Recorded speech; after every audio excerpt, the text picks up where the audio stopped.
Good evening. Thank you so much for keeping in tune and welcome to our 9 p.m. bulletin. My name is Kelvin Kariba and our sign language interpreter is Naomi Mathu. Welcome to our bulletin. Residents of Muthakaini village in Shamata ward, Nyandarua County, who have been battling with the deplorable roads have volunteered to rehabilitate, to do the rehabilitation works. The residents have launched their own initiative to repair the worst sections of Mailine Shamata road to ease transport. This is despite the government's awarding a tender to a contractor who is set to improve the road to bitumen, but owing to the ongoing heavy rains, the construction works is yet to begin. Led by Kamau Jambi and Francis Kagiri, the residents have volunteered to patch some of the sections of the road that are impassable. For years, residents of Mwangaza village in Shamata ward in Nyandarua County have battled impossible roads, especially during the rainy seasons. Tired of waiting for help, they have taken matters into their own hands, launching a community initiative to rehabilitate the worst sections of Mailine Shamata road using their own resources. Na sasa tunaonelea ni vizuri sisi kujitolea pesa yetu ya mfuko kwa sababu serikali imetusahau kabisa. Nimekuja hapa kwa sababu ya hizi barabara zetu ambazo zimeharibika kabisa. Wamama wanazalia hapa na tuko na viongozi ambao walichaguliwa na watu wa hapa Shamata. Led by local residents, the villagers are determined to restore the roads that connect them to markets, school and health facilities. They say the poor condition of the road have crippled local businesses, increased the transport cost and isolated families whenever rains pound the area. Iko shida sana. Kwanza kuna kamlima hapa kunaitwa kwa Rokela. Iko hapo wakati kumenyesha hakuna gari inapita hapo. Na ukitoka Daragwa ukiingia njia hii ya forest ya kwenda kwa Wanyoike ukikuja Shamata, hiyo hapo forest nao iko shida sana. Hiyo shida nyingine ni njia ya pesi kutoka Geterero kuja Shamata. Iko shida sana. The residents' initiatives comes even as the government has already awarded a tender to a contractor to upgrade the road to tarmac standard, whereby people of Mwangaza continue to rely on their unity and self-help spirit to reclaim the road that have been neglected, hoping that soon smooth tarmac will replace the muddy nightmare they've endured for years. Waike rami ama watujenge barabara mzuri. Juu anatuambia hiyo kilomita chache ilibaki itawekwa rami. Sasa tumegojea, tumechoka. Tumegojea kama ile kama miezi kama gapi, kama 3 sasa. Walienda wakafikisha pale, sasa wameshindwa kuimaliza. Reporting for Mwangaza TV Prime News, I'm Evelyn Wangari. Agriculture and Livestock Development Cabinet Secretary Mutai Kagwe and his cooperatives and SMEs counterparts weekly for Paranya have confirmed that preparations are in the final stages for Kenya's first online coffee auction, set to open the Nairobi Coffee Exchange to buyers worldwide. The two CS stressed that reforms must put farmers at the center. Kagwe noted that Kenya earned Kenya shillings 40 billion for coffee last year, but this was nearly Kenya shillings 60 billion less than the peak earnings in the late 1980s. He outlined plans to expand average or acreage in new regions, increase productivity per tree from 3 kilos to 30 kilos, and deploy extension officers from agricultural colleges to support farmers. If the mindset that we're going to roam with is that mindset where we are discussing coffee with the view of increasing our farmer earnings, if we don't succeed in Rome, in adding the earnings of our farmer, we will have failed in Rome. We are also modernizing our milling facilities at KTCU, and already we have the support of the development partners, and we have an estimate of about 2.5 billion to modernize new KTCU. We are discouraging cooperatives to venture into milling because it's an expensive exercise. But this exercise we leave it to new KTCU or private sector because of the seasonality of coffee itself. You find that they invest a lot of money in this particular area, and the machines are 9 months idle because they are waiting for the other season. So we have emphasized that new KPCU, being a government agency, takes up this particular responsibility.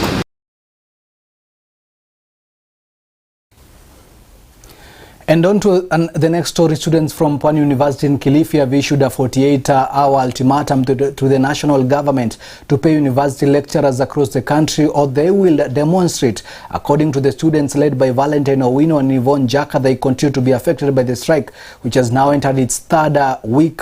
Speaking in Kilifi, the students urged other students in universities across the country to support them and organize demonstrations to pressure the government to pay the university lecturers. Comrades, power! Comrades, power! Comrades! Comrades!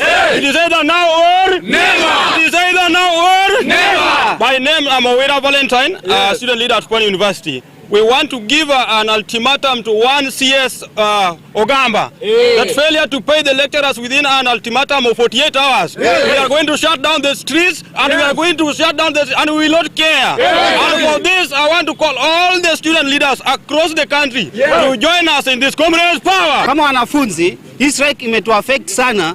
Saa hii wanafunzi kama first years hawaja join na wamejoin but hawaja attend classes kwa sababu lecturers wako strike na fee tumelipa.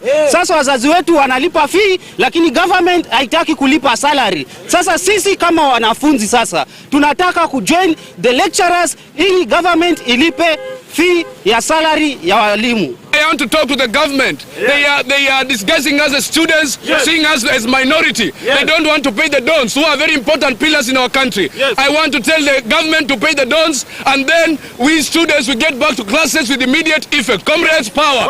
If they joke with us, we shall meet in the realms of politics, and we shall show them that we are not minority in this country. Comrades, Ria. As the first years we have been affected. Since from class 8 we are affected by corona, from 4 we are affected by floods. But this one can be managed by the government. Comrades, power! Comrades, viva! Therefore, I'm calling upon President William Ruto, together with the CS Ogamba, to meditate upon themselves so that this matter can be resolved. Comrades, power! As freshmen, we're expecting a lot from the university, and we have been denied this because of don't strike. Comrades, power!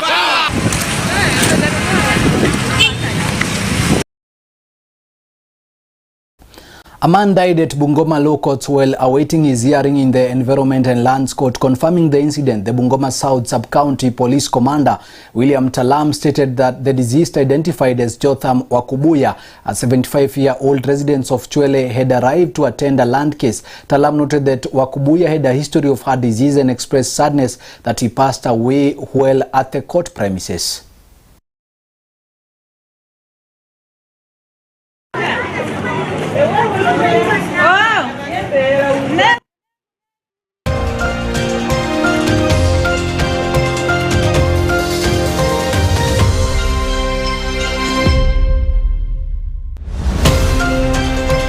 The Embu Water and Sanitation Company is facing severe financial crisis with outstanding customer debts exceeding beyond 300 million Kenya shillings that has accumulated for years and severely hampering its operations and service delivery. The substantial debt burden was disclosed by the Managing Director James Njeru during a recent stakeholders meeting in Embu town. Njeru expressed deep concern that the arrears are crippling the utilities' capacity to maintain and provide reliable water services to the community. A breakdown of the debt reveals that individual consumers account for the largest portion, owing over 200 million Kenya shillings. Public institutions are also significant contributors, with Embu Level 5 alone responsible for approximately 100 million Kenya shillings of the arrears. Kati ya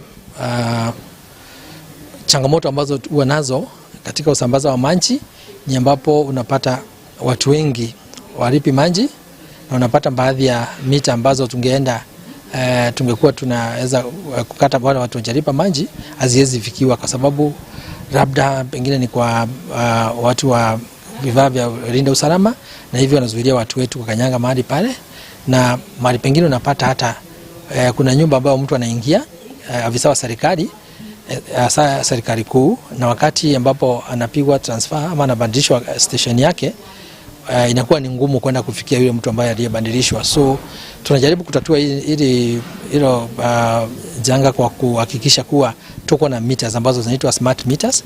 Hizo ni mita ambazo zinaweza soma maji zikiwa mbali na ziko na uwezo hata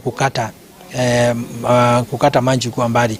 Kwa hivyo tuko na mpango, na kwa hakika katika muda ambao usiozidi wiki kama 4 tutakuwa tukitangaza kandarasi ya kuleta hizo meters ambazo tutakuwa na mita kama 2,700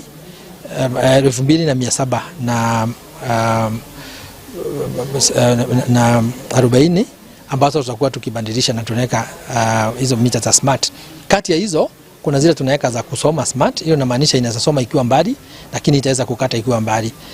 Lakini kuna zile ambazo unaweza ukasoma ukiwa mbali na unaweza ukakata zikiwa mbali. Hiyo iko na kitu inaitwa smart valve, ama kiko na kifaa kile kinakuwezesha unaweza ukakata maji na unaweza ukarejesha hayo maji ukiwa katika kwa ofisi.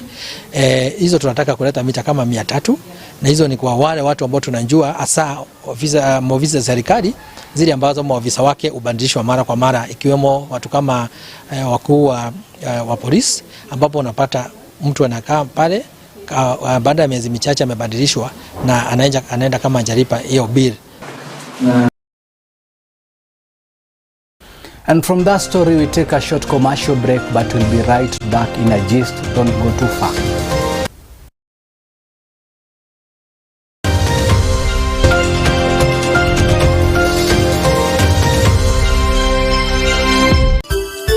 Unatazama Mwangaza TV, tumaini lako. Kumbe hata unanipigia ushafika. Mko vipi? Tuko salama kabisa. Ndio mmeingia saa hizi?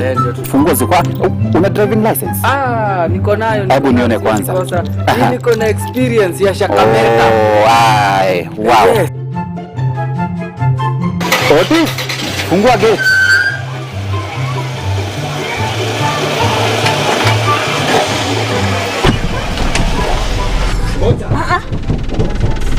Shuka kwanza. Leta funguo. Kwani kuuliza ulisoma wapi kuendesha gari? Umeniambia unajua kuendesha gari, aibu angalia vile ambavyo unatarisha maisha ya watumizi wengine wa barabara. Kwani wewe? Na uliniambia unajua kuendesha gari. Wewe na Shakameta mko hivi. Nini imefanyika? Hebu ingia, nataka nikupeleke Jewel Institute of Advanced Driving School. Utende ufanye refresh. Kusema kwamba ujikumbushe. Hebu ingia hapo hivyo twende. Excellence and quality driving school instructions is what Jewel Driving School offers. It gives you an experience like no other, accredited by NTSA. A driver's safety comes along with careful driving, bearing in mind other road users and pedestrians included. We offer theoretical driving classes, executive classes and refresher courses. We offer training on both manual and auto transmission vehicles, and our training are based on the new NTSA curriculum. We are located 5th floor, Jewel Complex, Ruesambu, next to TRM Thika Road. Come join us and experience a driver's confidence. Jewel Driving School. Drive with confidence.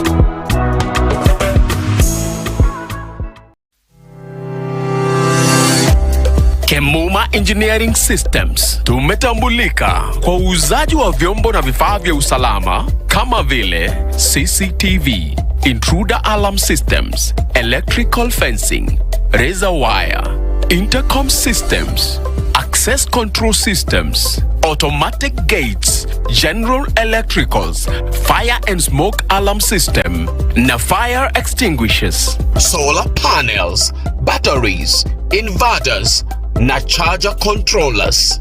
Tutembelee leo. Duka zetu ziko Nairobi, junction ya Kamae Road na Gaberon Road. Duka la pili, Nyandarua House, orofa la pili, room 204, Pwani Guest House na Mark Plaza Kasarani, opposite Kasarani Police Station. Tupigie simu 0793 949494 au 0793 494949 au 0758 121212. Muma Engineering Systems. We mind your security. Wiki jana ndani ya Life Garage. Ile kitu wenye unaonanga mtu ako na shida. You are, in as much as hauna ile uwezo, but you can feel ile haja kumsaidia. So yeah, ndio maana nikaingia, nikafanya caregiving.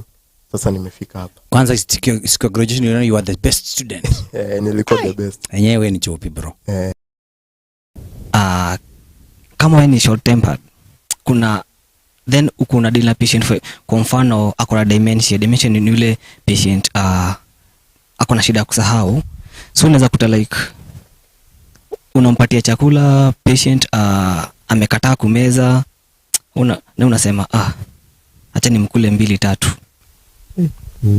Kai. Kama ujue naambia nani akusaidia, unajua kuna machopi hapo. Labda kai. Kama ujue naambia nani akusaidia, unajua kuna machopi hapo. Labda niseme air. Good, I like the way you're thinking. Watu wameshakula sausage sasa, unajua akili sasa imefunguka kabisa. Mimi naweza sema either air ama wind. Wind. Hizo tu, air ama wind. Hizo tu. Haya. Kula sausage hapo akili imefunguka, yes. Air. Director tuweke, juu hata mimi sijui. I promise. Ungana na Mihona Kenya Nice, kijana mtanakoti, kila siku ya Ijumaa kuanzia saa 8 mchana hadi 11 jioni, na marudio ni kila Jumamosi saa 3:30 usiku. Life Garage, where Jesus is made famous. Usipitwe na vipindi uvipendavyo katika runinga ya Mwangaza. Unaweza kutufuata na kuzungumza nasi kupitia mitandao yetu ya kijamii kama vile Facebook, like and share. Ukurasa wetu wa runinga ya Mwangaza tufuate kupitia Instagram @Mwangaza TV Kenya, Twitter @Mwangaza TV, mtandao wa TikTok @Mwangaza TV, YouTube kupitia Mwangaza TV Kenya. Mwangaza TV, tumaini lako.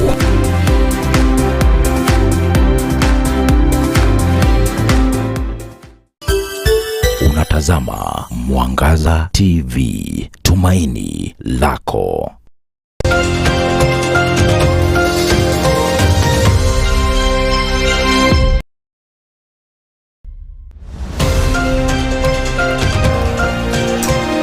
Parents with children of cerebral palsy in Elgeyo Marakwet County are leveraging technology and online homeschooling to acquire knowledge, access support, and learn best management practices from global communities to better care for their children at home. Speaking during a cerebral palsy awareness event in Iten, Elgeyo Marakwet County, Janet Kiprotich, a mother of 13-year-old child with cerebral palsy, stated that she decided to acquire adequate knowledge and skills through the digital world of the online homeschooling because children with cerebral palsy require diligent management.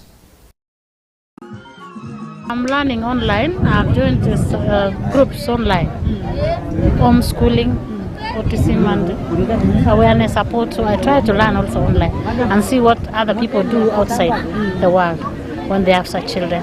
That's what I'm doing. The diet for these children is very complicated. So you really have to buy a variety of food, and sometimes maybe economic challenges can be hard. 2, if you are working, hiring someone is also very challenging. 3, I think also these children are very sensitive. They fall sick frequently. So there's also something which comes with medication. Apart from maybe the medical cover, sometimes you have to chip in and ensure their health. And the last one also, going for these therapy services, if you have a child who cannot walk, kuweka kwa pikipiki ni shida. If you are not driving, it's also very complicated. So bado mimi naona wazazi tu wenye wako na watoto hawatembei, wakipata wheelchairs itakuwa rahisi kidogo. We had a cerebral palsy awareness day.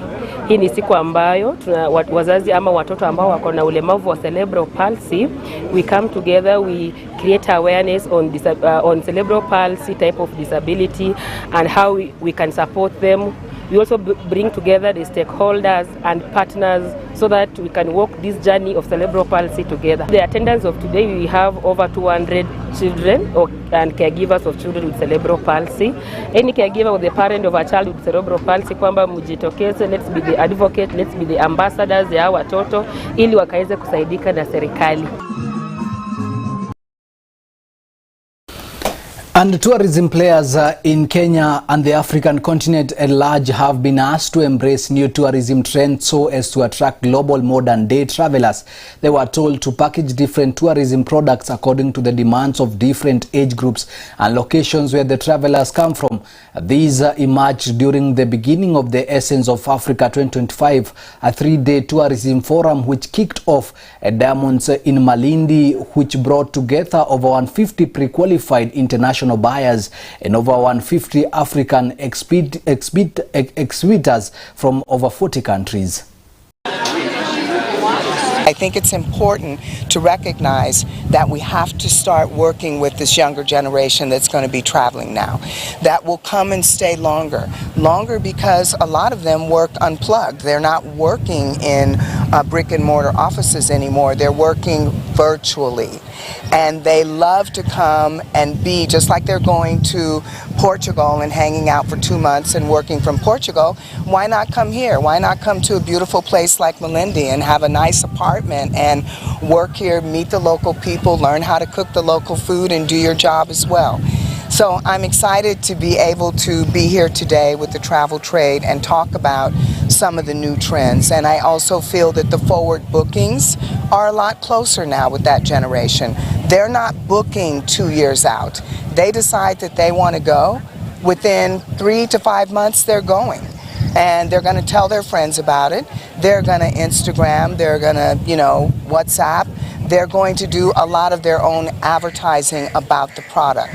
So I think there's a lot to offer, and hopefully we can encourage more of the suppliers to look at that younger market and perhaps not look at the fact that they are not going to stay in a luxury lodge, not because they don't want to spend the money, but because they want a more intimate experience. They want to feel that they're really in Africa. And of course they might graduate to that very expensive lodge, but they'll stay longer and they'll spend more money. They'll buy the artifacts, they'll buy baskets from the local people, they'll buy artwork because they decorate their homes and they bring gifts back to their friends. So I certainly think there's a lot more to explore.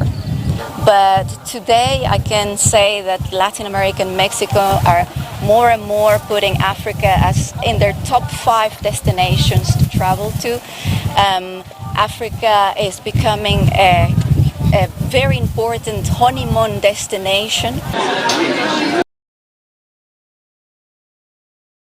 That is all for now. Thank you so much for keeping it tuned on our Prime News tonight. My name is Kelvin Kariba and our sign language interpreter is Naomi Matho. Me together with the entire team behind the scenes, we wish you a nice evening.